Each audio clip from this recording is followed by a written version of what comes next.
अस्सलाम वालेकुम।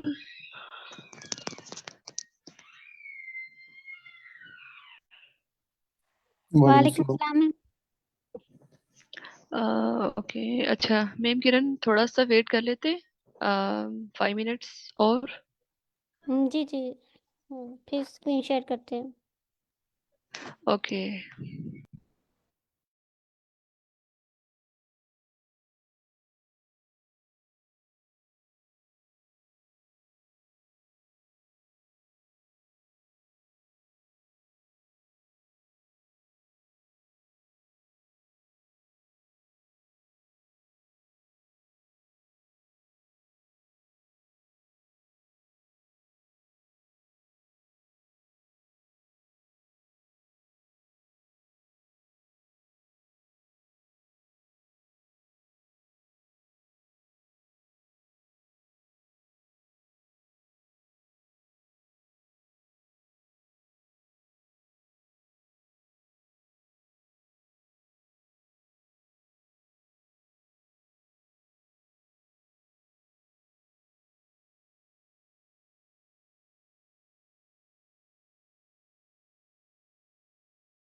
तब तक कोई और कुछ ऐड करना चाहे? कैसा जा रहा है आप लोगों का ये जो इस वीक क्लासेस हुई हैं? समझ आ रही है नहीं आ रही?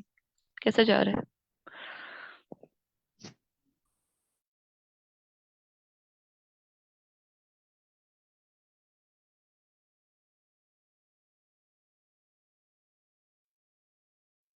आप लोग प्लीज अपने माइक्स अनम्यूट करके पार्टिसिपेट किया करें क्लास में।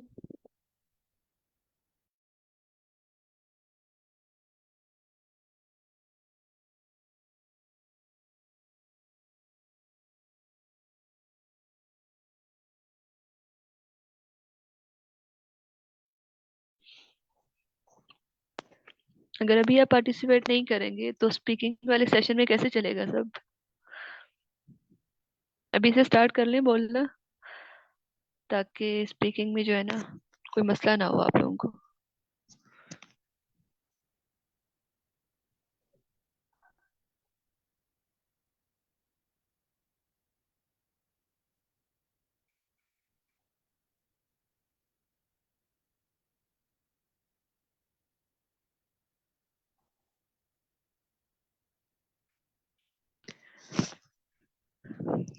अच्छा, ड्यूरिंग सेशन किसी को कोई इश्यू हो इस टाइम तक, मतलब कोई प्रॉब्लम आ रहा हो?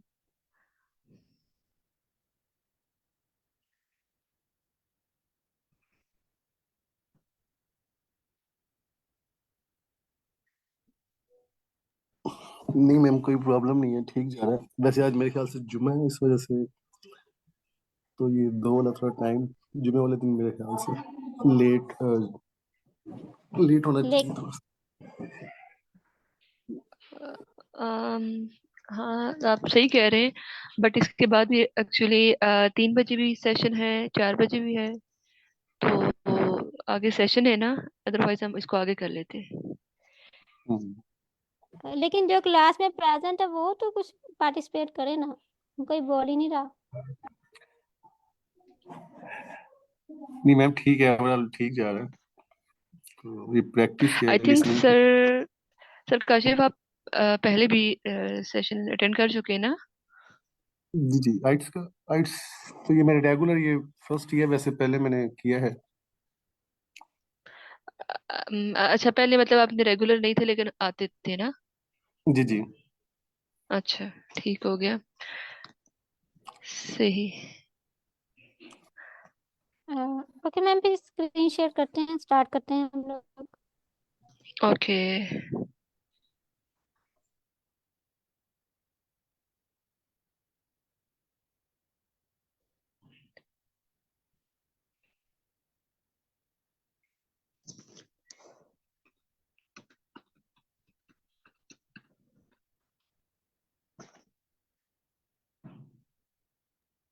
मेरी स्क्रीन विजिबल है? जी जी, बिल्कुल विजिबल है। ओके। Yes ma'am. ओके, हम स्टार्ट करते हैं। मुझे 1 मिनट दीजिएगा।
ओके। तो मैम किरण, मेरी मैं ऑडिबल हूँ से मेरी आवाज़ आ रही है ना आपको? यस मैम, आ रही है। ओके, तो स्टार्ट करते हैं। अच्छा, आज हमारा जो है टेस्ट 1 का पार्ट 4 है, ठीक है। पार्ट 4 में थोड़ा सा आपके लिए थोड़ा सा चैलेंजिंग हो सकता है as compare to others other parts. Okay, तो अच्छा, इसमें क्या है कि आपने 1 वर्ड ओनली, ठीक है, मतलब आपने जो अपना आपका आंसर होगा सिर्फ उसका 1 वर्ड होना चाहिए। और इसमें क्या करना है हमने, ओके, ऑडियो प्ले होगी और उसके बाद आपने उसको गौर से सुनना है। अच्छा, अभी क्योंकि मैं थोड़ा सा इसको डिस्कस कर लेती हूँ कि किससे रेलिवेंट है, और ताकि आपके लिए ना थोड़ा इजी हो जाए, क्योंकि ये फर्स्ट फर्स्ट टेस्ट है। तो थोड़ा सा आपके लिए ना इजी के लिए हम इसको थोड़ा डिस्कस करते हैं, ठीक है। अच्छा, सबसे पहले क्या है कि एलिफेंट ट्रांसलोकेशन। अच्छा, ये इसमें ना एक जो नेशनल पार्क है, जो मेजेट नेशनल पार्क है, ठीक है। वहां पे जो एलिफेंट्स की जो ओवर पॉपुलेशन हो रही है, ठीक है, उसको वो क्या करना चाह रहे हैं कि ट्रांसलोकेशन करना चाह रहे हैं वहां पे, मतलब जो एलिफेंट को वहां से किसी सेफ जगह पे या किसी और सुटेबल जगह पे जो है ना उसको शिफ्ट करना चाह रहे हैं, ठीक है। तो वहाँ उसके रीजंस, उसके जो प्रॉब्लम्स हैं वो, और जो सारा प्रोसेस है वो डिस्कस किया जाएगा इसमें, ठीक है। तो सबसे पहला क्वेश्चन जो है वो ये है कि आपने इसमें क्या है कि रीजंस आपने देखनी है कि वो क्या है, ठीक है। ओवर पॉपुलेशन की जो है ना सबसे पहले रीजन देखनी है, उसके बाद जो एलिफेंट ओवर पॉपुलेशन है उसमें प्रॉब्लम क्या आ रही है, ठीक है, मतलब उसकी वजह से क्या प्रॉब्लम आ रही है कि और फिर ये सोचा जा रहा है कि एलिफेंट को ट्रांसलोकेट किया जाए, ठीक है। फिर आपने जब आप ये स्टार्ट में जब स्टार्ट होगी ऑडियो, ठीक है, आपने पहले जब रीजंस पे आप थोड़ा गौर करेंगे, अब आपको पता चल गया कि वो रीजंस पहले बताएगा ओवर पॉपुलेशन की, ठीक है। क्या वो सक्सेसफुल ब्रीडिंग है या फिर strict enforcement of anti poaching laws. Anti poaching laws क्या है, लाइक जो मतलब किसी भी एनिमल को जो हम किलिंग करते हैं, ठीक है, उस किलिंग मतलब जो हम एनिमल को जो प्रिवेंट करने के लॉज होते हैं, ठीक है, क्या वो इतनी मतलब स्ट्रिक्टली मतलब वो एनफोर्समेंट की जा रही है उनकी, कि ओवर पॉपुलेशन हो रही है जिसकी वजह से, ठीक है, क्या वो है या फिर सक्सेसफुल ब्रीडिंग है, ठीक है। सेकंड है कि प्रॉब्लम क्या आ रही है, वो क्या है कि सबसे पहले क्या है कि ग्रेटर कंपटीशन काजिंग हंगर, मतलब जो एलिफेंट के लिए जो है, मतलब जो प्रॉब्लम आ रही है सबसे पहले क्या है कि उनकी जो हंगर, उनकी जो भूख को, उनकी जो नीड, फूड की जो नीड है उसको पूरा करना। उसके बाद दूसरा है कि damage of dash in the park. Okay, अब आपने ब्लैंक में आपको जो आ रहा होगा, आपने वो सुटेबल जो आप सुनेंगे वहां पे जो, तो वो आपने यहाँ पे मेंशन करना है। ठीक है। उसके बाद क्या है कि ट्रांसलोकेशन प्रोसेस, इसमें क्या है, अच्छा ये जो मैं पूरा मतलब बता रही हूँ, ये आप पहले गौर से सुनेंगे, मे बी इसमें से जो ग्रेटर कंपटीशन काजिंग हंगर ये भी होगा, क्योंकि ये एमसीक्यूज तो है नहीं, ब्लैंक्स हैं। ठीक है। ये इसमें आपने फिर वो पूरा अंडरस्टैंड करके उसको फिर आपने फिल करना है। ठीक है। अच्छा, ट्रांसलोकेशन प्रोसेस में क्या है कि a suitable group of elephants from the same dash was selected। From same क्या, ठीक है, आपने अब अपने माइंड में आप सोचें कि सेम क्या चीज हो सकती है वो। ठीक है। तो मतलब अभी तो है, आप हल्का मतलब आप एक अंडरस्टैंडिंग आपकी हो जाएगी ये कि ये किसके बारे में बात हो रही है, अच्छा सेम क्या चीज हो सकती है। फिर जब आप सुनेंगे ना तो आप फिर उसको सही वो कर सकेंगे। मैं यहाँ पे इतना हाईलाइट नहीं कर रही हूँ चीजों को, लाइक जो हम रोज हाईलाइट करके पढ़ते हैं। आई थिंक सो मैं थोड़ा समझा रही हूँ तो आप उस माइंड में बिठा लें। ठीक है। नेक्स्ट है कि vets and park staff made use of dash to help guide the elephant into an open plain. मतलब ये कि जो पार्क स्टाफ है वो मतलब किस तरह से वो क्या चीज मेक यूज ऑफ डैश, किस चीज का वो यूज करके वो क्या कर रहे हैं एलिफेंट को एक मतलब मतलब उसकी जो क्लासिफिकेशन प्रोसेसिंग है उसको किस तरह से वो करना चाह रहे हैं कि हम किस तरह से इसको ट्रांसलोकेट करेंगे। ठीक है। नेक्स्ट है कि elephant were immobilise with tranquillisers. आप मतलब ये कि हम, क्योंकि एलिफेंट आपको पता है कि कितना हैवी वो एलिफ वो होता है, जानवर होता है, उसका मतलब किस तरह से मतलब हम इमोबिलाइज करके आप इजीली उसको ट्रांसलोकेट कर सकते हैं। ठीक है। अम, इसमें क्या है कि this process had to be completed quickly to reduce dash, क्या चीज रिड्यूस करके ये प्रोसेस कंप्लीट किया जा सकता है। अब आप देखें कि इमोबिलाइज विद ट्रैंक्विलाइजर्स। ठीक है। अब वो इससे रेलिवेंट नीचे बात करेगा। ठीक है। ये जो प्रोसेस होगा मतलब वो फिर क्या बता रहा है कि रिड्यूस कर लेगा किस चीज को, आपने वो चीज नोट करनी है कि वो क्या चीज हो सकती है। उसके बाद है कि elephant had to be turned on there, ma'am Kiran. Yes ma'am. हाँ ओके, बस ठीक है, वो मैं देख रही थी कि वो स्क्रीन का ना क्या आप उससे ही उस पे कर रही हैं या नहीं, क्योंकि जी मैं फोन की स्क्रीन पे हूँ तो वो मतलब मुझे इतना शो नहीं हो रहा, तो मैं लैपटॉप से बड़ा जो मैं बोलती जाऊंगी आप खुद उसको मूव कीजिएगा, क्योंकि मैं फोन पे नहीं देख रही हूँ। ओके। जी जी ठीक है। अच्छा। ओके। नेक्स्ट क्या है, 35 में क्या था कि elephants had to be turned on their dash to avoid damage to their lungs. अब देखिए कि जो ट्रैंक्विलाइजर्स होते हैं, मतलब जब उनको हम इमोबिलाइज कर लेते हैं, इमोबिलाइज मतलब क्या, हम उनको नींद बेहोश ऐसे कर लेते हैं। ठीक है। तो वो क्या कह रहे हैं कि टर्न ऑन देयर, क्या चीज वो टर्न ऑन करेंगे कि जिसकी वजह से जो उनका जो लंग्स हैं वो डैमेज नहीं हो सकेंगे, मतलब वो डैमेज होने से बच जाएंगे। ठीक है। 36 क्या है कि elephants dash had to be monitored constantly. ठीक है, क्योंकि उनको साथ साथ मॉनिटर किया जाएगा जब उनको ट्रैंक्विलाइजर्स दिए जाएंगे, दिए जा चुके होंगे। ओके। नेक्स्ट है कि tracking devices were fitted to the mate, ये वर्ड क्या है, मेटयार्ड्स। ठीक है। ओके, मतलब उन जो ट्रैकिंग डिवाइसेस जो होंगे वो उनके फिट किए जाएंगे। ठीक है। उनको पूरा मतलब मॉनिटर करने के लिए। ठीक है। नेक्स्ट है कि data including the size of their tusk and dash was taken. Okay, मतलब जो जो उनकी पूरी जब जब उनको इमोबिलाइज किया जाएगा। ठीक है। और उसके बाद क्या होगा कि जो डाटा होगा, मतलब वो पूरा उसको पूरा मतलब मॉनिटर करके, ठीक है, और उसको नेक्स्ट क्या किया जाएगा, मतलब उसको पूरा उनको एक तरह से ना कॉन्स्टेंटली मॉनिटरिंग की हम इस सेंस में ले सकते हैं। ठीक है। अब their tusks and dash was taken. ठीक है। अब आपने यहाँ पे क्या देखना है कि क्या चीज मतलब हम ले सकते हैं इसमें, वेट एक मिनट।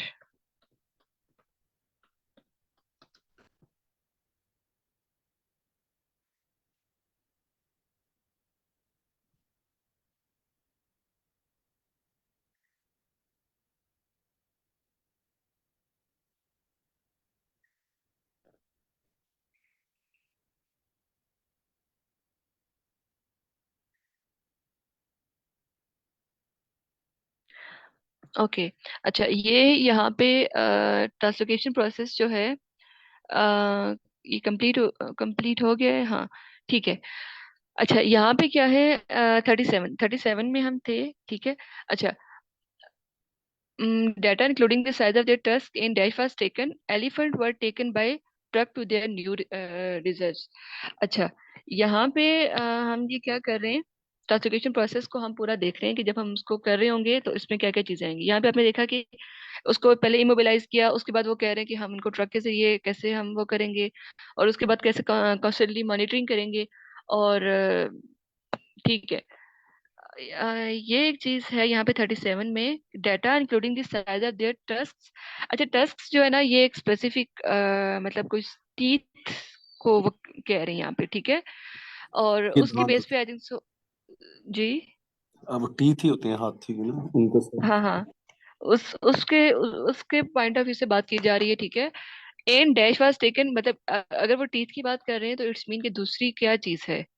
ठीक है, कि जिसकी बेस पे डाटा को जो है वो मतलब पूरा वो क्या किया जाएगा, उस डाटा को मॉनिटर किया जाएगा। ठीक है, जिसकी बेस पे। ठीक है। ओके, आगे क्या क्या एडवांटेजेस ऑफ ट्रांसलोकेशन एट नेकुट नेकुट नेकुटेकुटा नेकुटेकुटा वाइल्ड लाइफ पार्क। अच्छा, अब यहाँ पे वो किसी दूसरे पार्क की बात कर रहे हैं जहाँ पे उसको उनको ट्रांसलोकेट किया जा रहा है। अब वो कह रहे हैं कि यहाँ पे क्या है कि इसके क्या एडवांटेजेस होंगे। 38 में डैश अपॉर्चुनिटीज। अब अपॉर्चुनिटीज क्या है वो वहां पे बताएगा, आप यहाँ पे वो वर्ड फिल करना है। ठीक है। Reduction in the number of poachers and dash. Okay, यहाँ पे क्या है कि नंबर ऑफ परचेज, मतलब किस चीज की, एक तो ठीक है, एडवांटेजेस में क्या है कि नंबर ऑफ परचेज में जो रिडक्शन होगी, एक तो वो, दूसरा एंड के बाद मतलब वो 39 में दूसरी वो चीज बताएगा। ठीक है। नेक्स्ट है कि an example of conversation that other parks can follow. Okay, ठीक है, इसमें तो कोई वो नहीं है। नेक्स्ट है कि an increase in dash as a contributor to GDP. मतलब इसके एडवांटेज में बता रहा है कि कैसे उसके जो है जीडीपी में कैसे एक इंक्रीज आएगा इन डैश एज अ। अब as a contributor to GDP, उस डैश में क्या चीज है जिसके इंक्रीज करने में जीडीपी में इंक्रीज, मतलब एक कंट्रीब्यूशन आएगी। ठीक है। ओके, तो ऑडियो प्ले करें फिर, तो सुनते हैं इसको। ठीक है, आपने रेडी रहना है और फिल करते जाना है blanks, one word only. Okay. You will hear a zoology student giving a presentation on the process of moving wild elephants to a new reserve, known as translocation.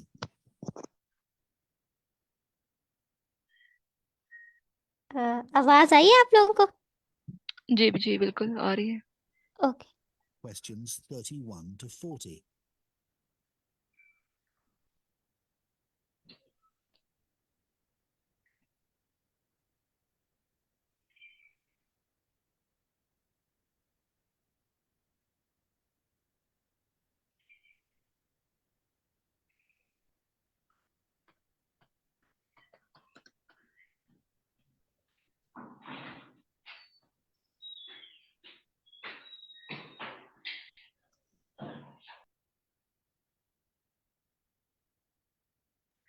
Ma'am किरण, अभी इन्होंने पास लिया हुआ है, I mean. Ji ji, 2 minutes का पास होता है ना, break होता है। हाँ हाँ, तो बिल्कुल। ये सब चैट में हम कह रहे हैं ना, तो 2 मिनट्स का पास होता है, उसके बाद स्टार्ट करते हैं। ओके। हाँ जी। Now listen carefully and answer questions 31 to 40.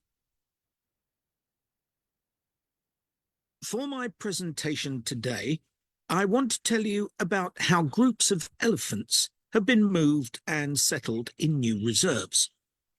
This is known as translocation and has been carried out in Malawi in Africa in recent years. The reason this is being done is because of overpopulation of elephants in some areas. Overpopulation is a good problem to have, and not one we tend to hear about very often. In Malawi's Majeti National Park, the elephant population had been wiped out by poachers who killed the elephants for their ivory. But in 2003, the park was restocked and effective law enforcement was introduced. Since then, not a single elephant has been poached. In this safe environment, the elephant population boomed. Breeding went so well that there were more elephants than the park could support. This led to a number of problems. Firstly, there was more competition for food, which meant that some elephants were suffering from hunger. As there was a limit to the amount of food in the national park, some elephants began looking further afield. Food. Elephants were routinely knocking down fences around the park, which then had to be repaired at a significant cost. To solve this problem, the decision was made to move dozens of elephants from Majete National Park to Nkota Wildlife Park, where there were no elephants. But obviously, attempting to move significant numbers of elephants to a new home 300 kilometers away is quite a challenge.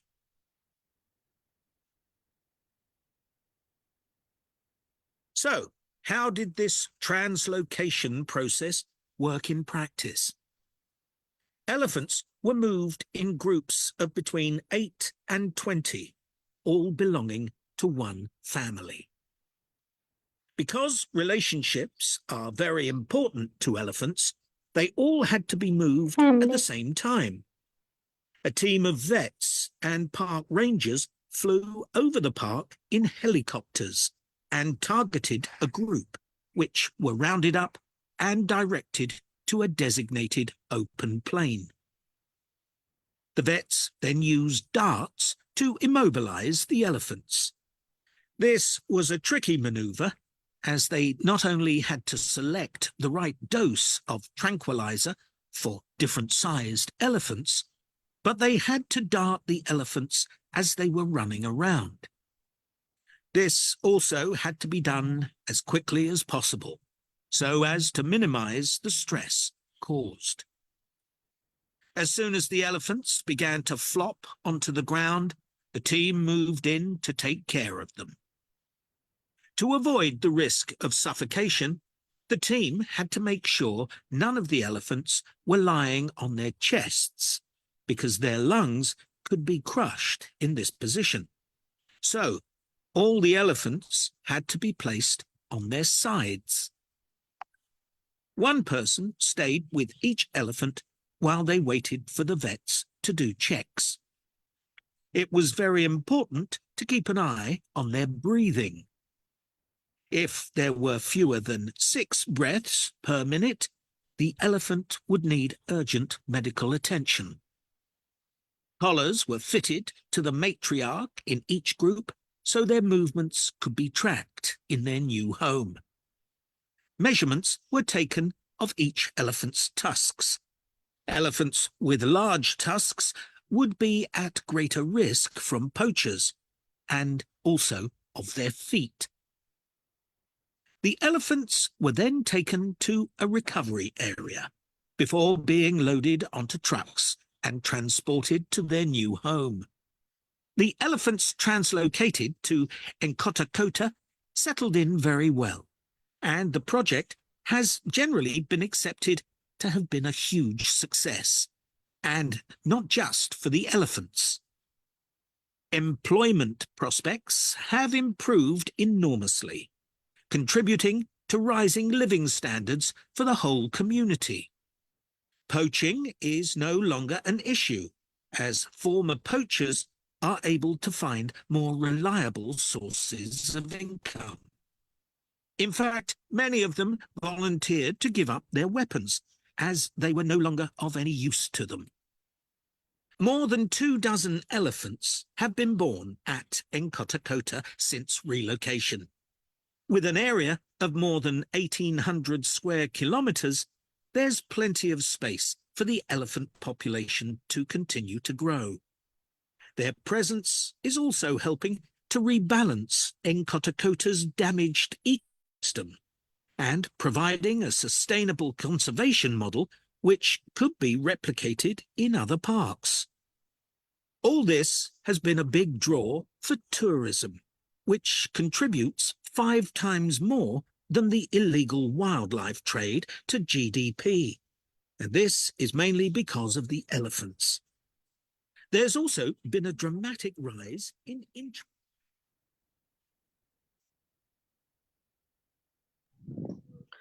Okay, तो सबने fill किया कुछ, मतलब समझ आई है? Okay. अच्छा, तो ऐसा करते हैं कि मैम मैम किरण, आप आंसर शो कीजिए और सब अपने जो मार्क्स हैं वो चैट में भेजें, और जहाँ जहाँ पे जिसको जो इश्यू है वो बताइएगा। ओके।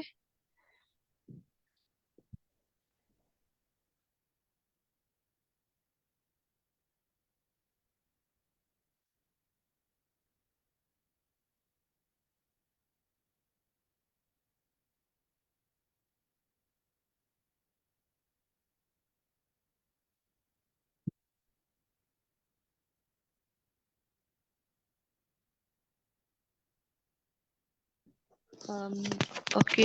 और बाकी मुजफ्फर अली, इन्होंने भेजा है। इनके सारे ओके। ठीक हैं। ठीक है, दैट्स वेरी गुड। ओके, और जैन के भी सब करेक्ट है, ठीक है। इट्स मीन के समझ आई है, ठीक है। ओके। और बाकी वन रॉन्ग। अंजलि, आपका कौन सा रॉन्ग है? मतलब आपको उसमें क्या कोई इश्यू आया था? मैम 39 मिस हो गया। 39, आई थिंक सो, उसमें थोड़ा सा नॉइस आ गया था, थोड़ा सा, या नहीं, बल्कि वो 30 ऊपर आया था। ओके, चलिए कोई नहीं, देखते हैं इसको। बाकी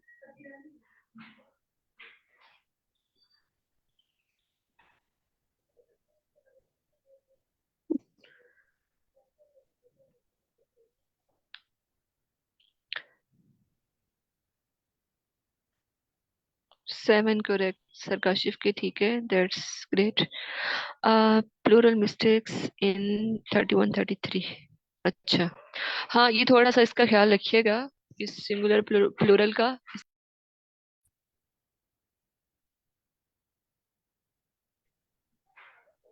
मैं एक यहाँ पे एक चीज ऐड करना चाहता हूँ।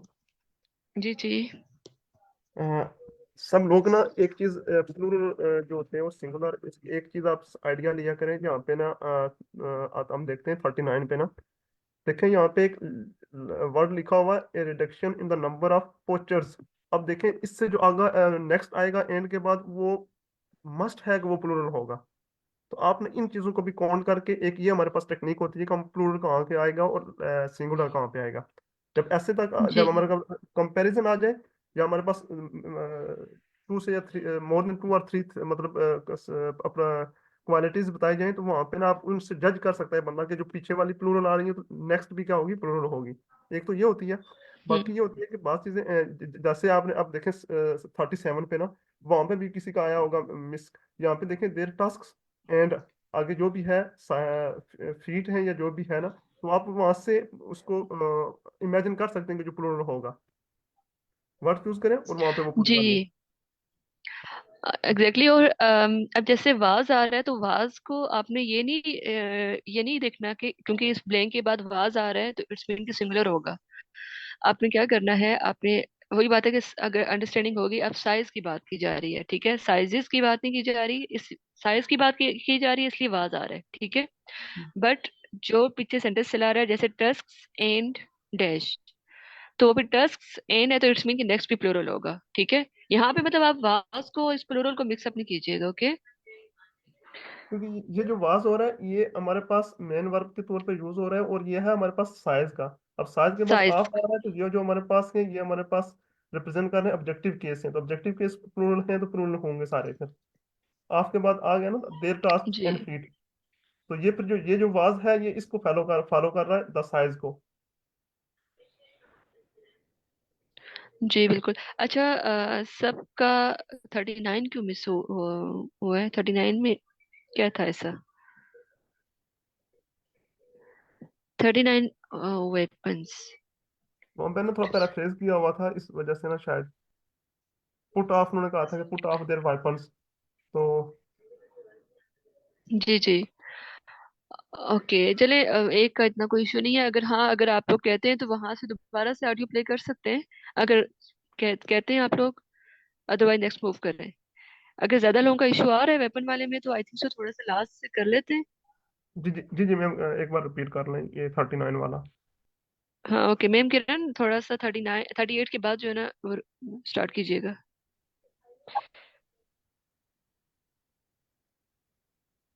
Of each elephant's tusks.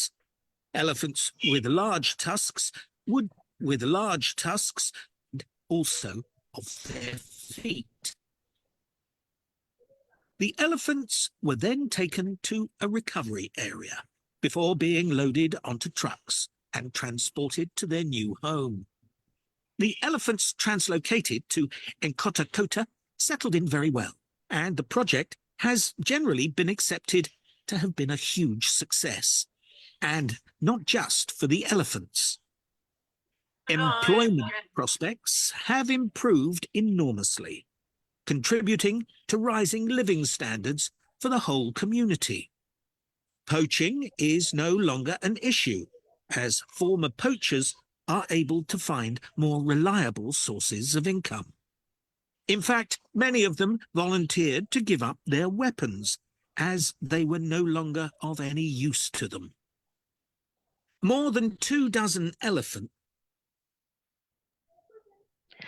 अच्छा अब समझ आई है। मतलब कि अब जिस जिस कॉन्टेक्स्ट में बात की गई है, ये अभी भी नहीं आई। जी जी मैम, अब आई थिंक सबको आ जाना चाहिए। हाँ हाँ, क्योंकि उन्होंने कैसे बात किया कि गिव अप देयर वेपन्स, पहले उन्होंने मतलब परचेज की बात की है, उसके वेपन। बाद हाँ गिव अप देयर वेपन्स, मतलब ये कि यहाँ पे क्या है कि रिडक्शन हो रही है किसकी, नंबर ऑफ परचेज और वेपन्स की। ठीक है, ये एडवांटेज में आ रहा है एक तरह से। ठीक है ओके। और अच्छा, अब हम ऐसा करते हैं कि नेक्स्ट टेस्ट टू स्टार्ट करते हैं। ठीक है सरदनान, ऐसे ही करते हैं। जी मैम, टेस्ट 2 का ना फर्स्ट पार कर लेते हैं। ओके, तो मैम किरण आप टेस्ट टू पे जाइएगा।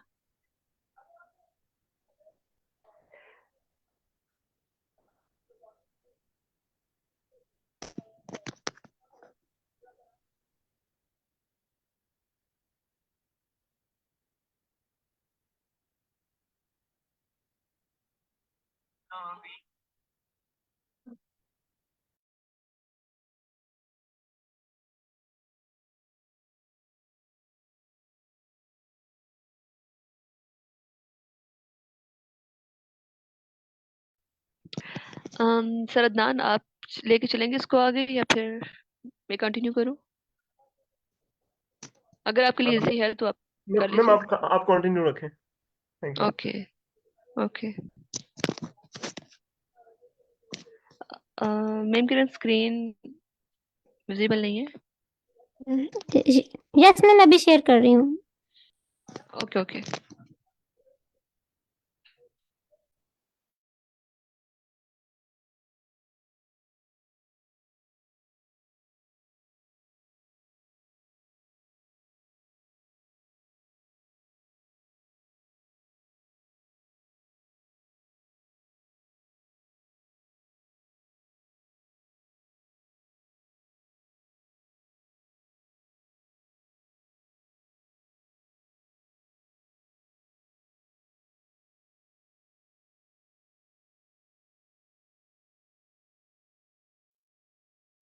मैम स्क्रीन शेयर हो रही है? जी जी बिल्कुल।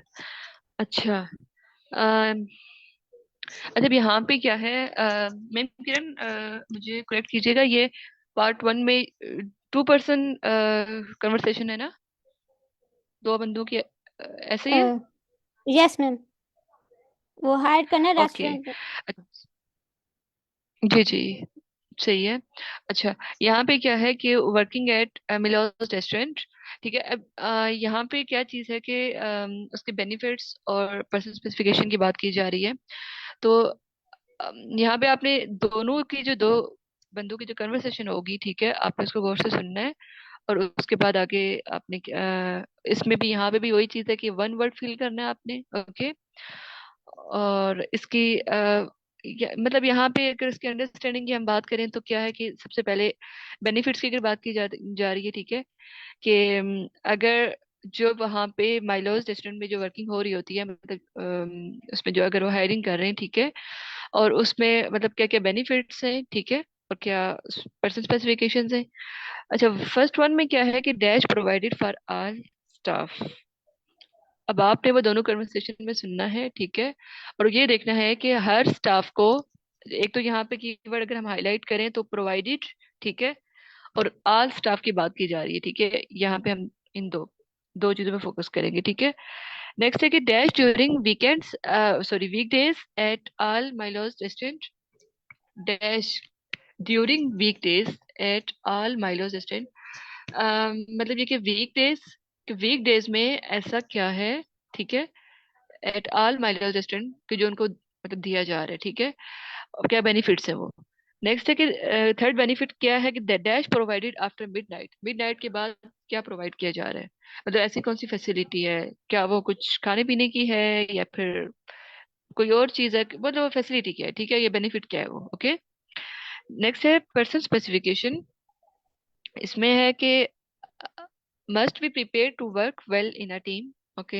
एक तो ये चीज एडवांटेज में आगे, ठीक है, इसका। नेक्स्ट है मतलब सॉरी कि जो जिसको हायर कर रहे हैं, ठीक है, उसमें क्या स्पेसिफिकेशन होनी चाहिए, ठीक है।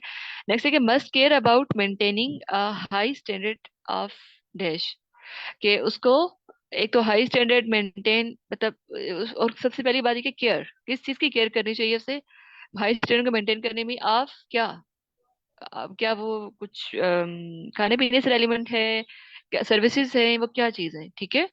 नेक्स्ट है मस्ट हैव अ क्वालिफिकेशन इन। अब उसमें क्या है कि उसकी क्वालिफिकेशन कितनी होनी चाहिए। ओके। पार्ट पहले इसको हम कर लेते हैं, फिर नेक्स्ट की तरफ मूव करते हैं। ओके। तो ठीक है मैम, आप ऑडियो प्ले कीजिए।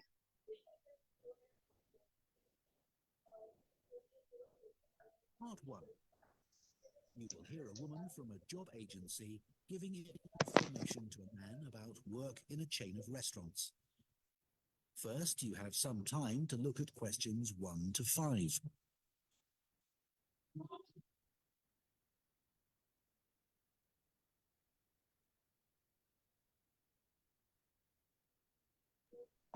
अच्छा, ये जो आपको टाइम दिया जाता है ना, एक बार क्वेश्चंस को सबको देख लिया करें, अपने माइंड में इसको मतलब समझ लिया करें, फिर आपके लिए ना, फिर आपको ये पता होगा कि आपने सुनना है किस मुकाम पे, मतलब किस पॉइंट पे क्या चीज आपको पता चल जाएगी कि वहां पे क्या डिस्कशन हो रही है। Okay.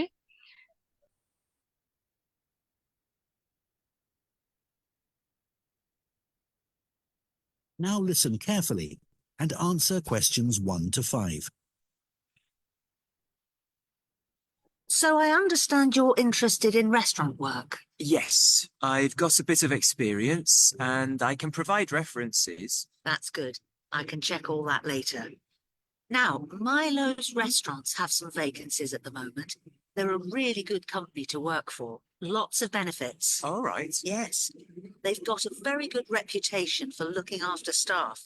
For example, all employees get training, even temporary staff. Oh, really? That's quite unusual, isn't it? Certainly is. And do staff get free uniforms too? You just need to wear a white t-shirt and black trousers, it says here. So I guess not. But another benefit of working for a big company like this is that you can get a discount at any of their restaurants. Even at weekends? No, but you'll be working then anyway. Oh, yes, I suppose so. Most of their restaurants are in the city centre, aren't they? So easy to get to by bus? Yes, that's right. But if you have to do a ma'am late ma'am shift Kiran, and stop need to कीजिए। work after midnight. Yes, ma'am.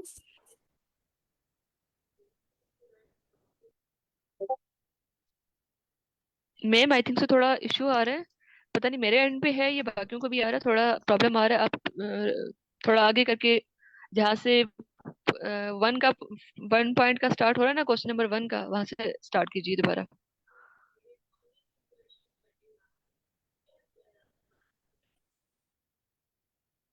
I've got a bit of experience and I can provide references. That's good. I can check all that later. Now, Milo's restaurants have some vacancies at the moment.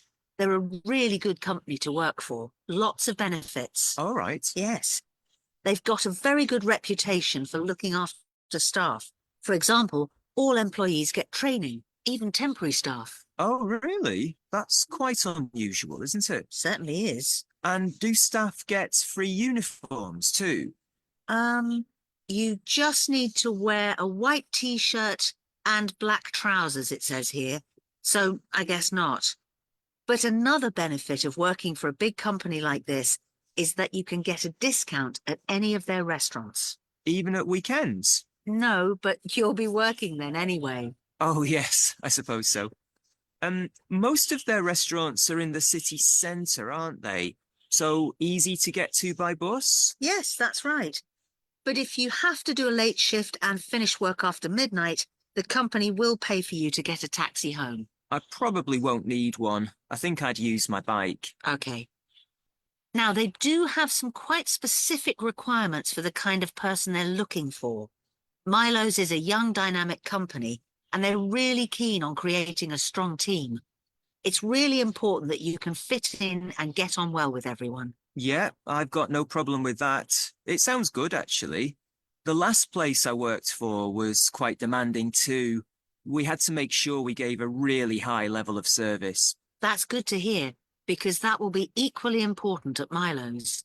I know they want people who have an eye for detail. That's fine. I'm very used to working in that kind of environment. Perfect. So the only other thing that's required is good communication skills. So you'll need to have a certificate in English. Sure. Before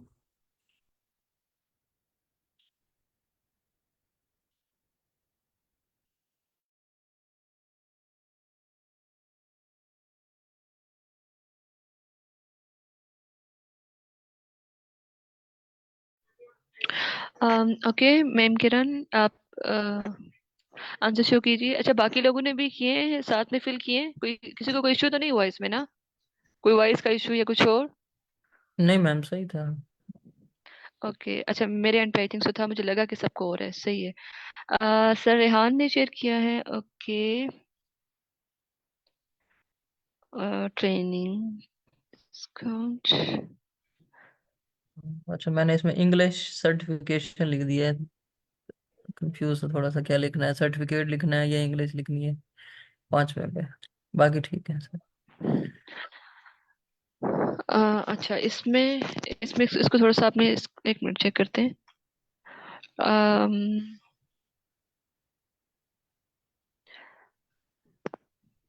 अच्छा, certificate का किसका आ रहा था? कौन बोल रही है, कौन कह रहे हैं? जी मैं रिहान, वो मैं कंफ्यूज था कि इधर इंग्लिश सर्टिफिकेट लिखे या इंग्लिश लिखे, मैं इस वजह से थोड़ा। अच्छा, नहीं, ठीक है। Must have a qualification in English.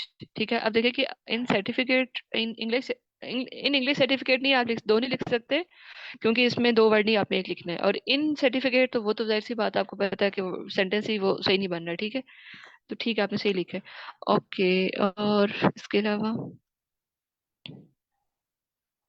Mudassir Mudassir ने ट्रेनिंग डिस्काउंट अच्छा, फॉर्म मिस हो गया इनसे। ओके, ठीक है, इट्स मीन के सही है। अच्छा, बाकी लोग, बाकियों का कैसा रहा? सर जमफर का भी। सारे करेक्ट। Okay, that's great. ठीक है, ओके।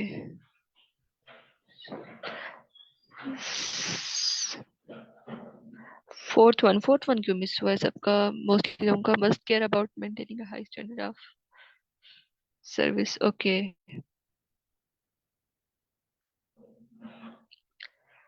सर काशिफ के 3 करेक्ट है। ओके, अच्छा, कोई जिनके जिनके जो जो गलत हुए हैं, कुछ बता सकते हैं कि क्या इशू है? मतलब समझने में प्रॉब्लम हुआ है या सुनने में इशू था? सर काशिफ, आप बता सकते हैं? मैम मेरा तो वो डिस्काउंट और ट्रेनिंग में ये थोड़ी सी कंफ्यूजन हो गई थी, लेकिन वो पहले वाला थोड़ा सा लेट सुना था तो इस वजह से। और बाकी ओके। एक ये वाला सर्विस वाला ये वाला गलत हुआ। फोर्थ। अच्छा, fourth one, must care about. अच्छा ठीक है।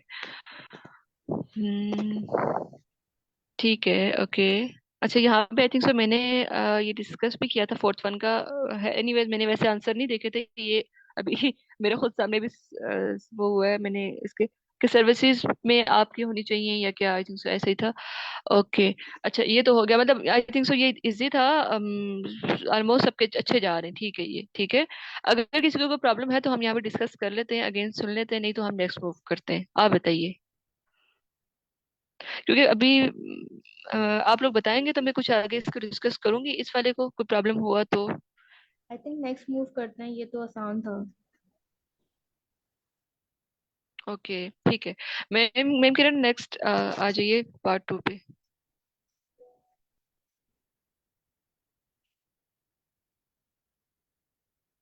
पार्ट टू हम थोड़ा सा कर लेते हैं, इसको अंडरस्टैंड कर लेते हैं, ठीक है। फिलअप हम अब उसको मतलब आगे मंडे को ही करेंगे, मंडे को आगे वहीं से आगे कंटिन्यू करेंगे। हमारे पास अभी हैं 8-9 मिनट। नहीं मैम, अभी पार्ट 1 का 6 to 10 क्वेश्चन रहते हैं।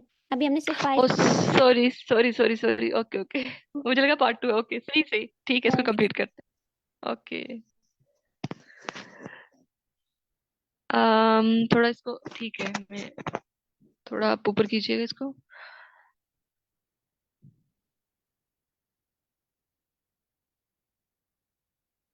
अच्छा, अब यहाँ पे 6 to 10 में क्या है, आपने किस तरह से इसको फिलअप करना है कि one word and a number. अच्छा, उसमें जो है ना आपका एक वर्ड और एक नंबर भी हो सकता है, ठीक है। अम, जैसे यहाँ पे मैं कोई कोई वर्ड लिख लेती हूँ, एक वर्ड के साथ ना आपका कोई नंबर, जैसे 7 अक्टूबर, ठीक है। ये एक नंबर भी आ गया, साथ में एक वर्ड भी आ गया, ठीक है। या फिर सिर्फ एक नंबर होगा या सिर्फ एक वर्ड होगा, ठीक है, समझ रहे हैं ना। मतलब तीनों चीजें हो सकती हैं, सिर्फ वर्ड भी हो सकता है, सिर्फ नंबर भी हो सकता है, और एक वर्ड और साथ में एक नंबर भी हो सकता है, ओके। ठीक है। अब जैसे यहाँ पे अगेन वही जब वो डिस्कशन हो रही होगी तो आप इसको गौर से सुनना है। लोकेशन की बात की जा रही है, ठीक है। डैश स्ट्रीट, इट्स मीन कि यहाँ पे कोई स्ट्रीट नंबर या स्ट्रीट का नेम होगा, ओके। ठीक है, स्ट्रीट नेम हो सकता है। जॉब टाइटल ब्रेकफास्ट सुपरवाइजर्स, ठीक है, वो तो आपकी जॉब टाइटल ये है, ठीक है, उसका लोकेशन ये है। रिस्पॉन्सिबिलिटीज में क्या आ जाता है, checking portions etcetera that are correct, ठीक है। नेक्स्ट है कि make sure dash is clean, क्या चीज, मतलब क्योंकि वो उसने ब्रेकफास्ट सुपरवाइजर है तो उसकी जो जॉब है, और उसने जो पूरी पोर्शन वगैरह होंगे उसने वो देखने होंगे कि क्या मतलब वो करेक्ट है या नहीं है सब कुछ।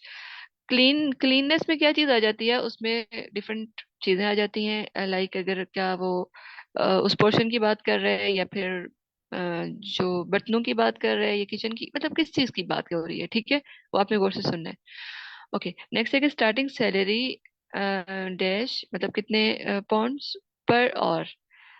अब यहाँ पे आप खुद देखें कि यहाँ पे क्या चीज आएगी, नंबर में आएगा, ठीक है। स्टार्टिंग वर्क एट 5:30 AM, ठीक है। नेक्स्ट है कि ये तो हो गया हमारे पास 7-8, 6-7-8, ठीक है। नेक्स्ट है कि लोकेशन अगेन सिटी रोड, और जॉब टाइटल क्या है उसका, जूनियर शेफ का है। रिस्पॉन्सिबिलिटीज में क्या है, सीनियर शेफ को सपोर्ट करना है, मेंटेनिंग स्टॉक एंड ऑर्गेनाइजिंग, क्या चीज ऑर्गेनाइज करनी है, ठीक है। अब वो चीज देखते हैं कि क्या किस सेंस में बात की जा रही है। नेक्स्ट है कि not no work on a dash once a month, okay.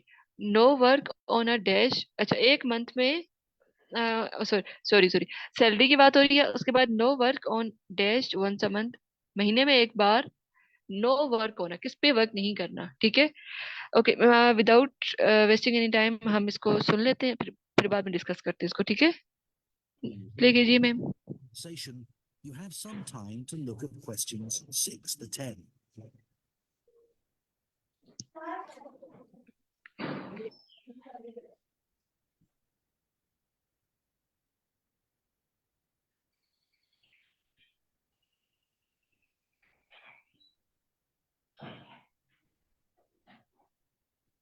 Ma'am के लिए जरा सा आगे करते हैं, टाइम कम है हमारे पास, डिस्कस तो हमने कर लिया है ना।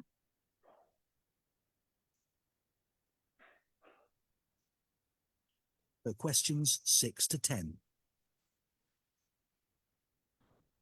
Okay, let's have a look at the current job vacancies at Milo's. The first one is in Wivenhoe Street. Sorry, where? Wivenhoe. Wivenhoe.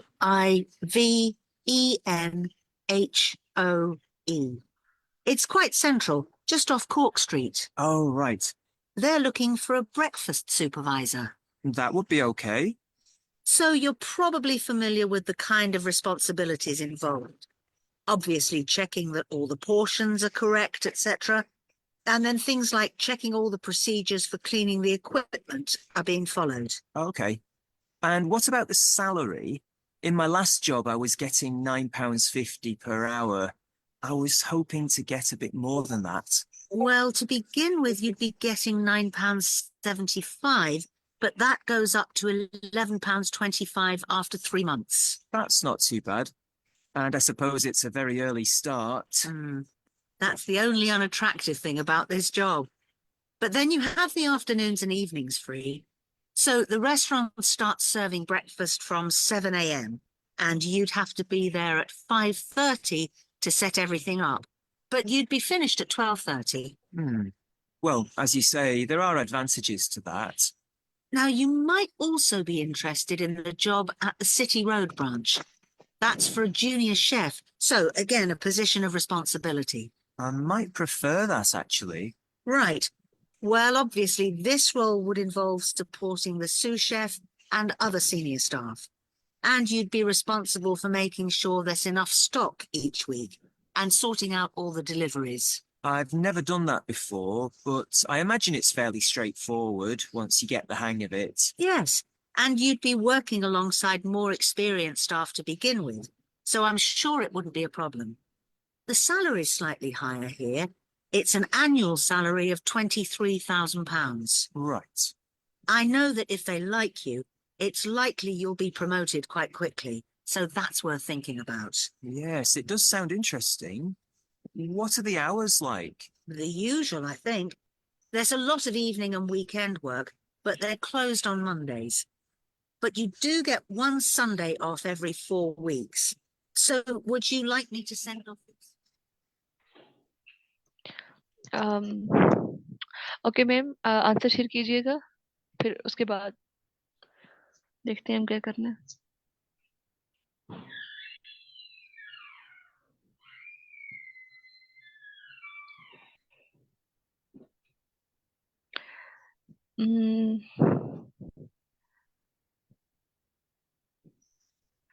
Okay,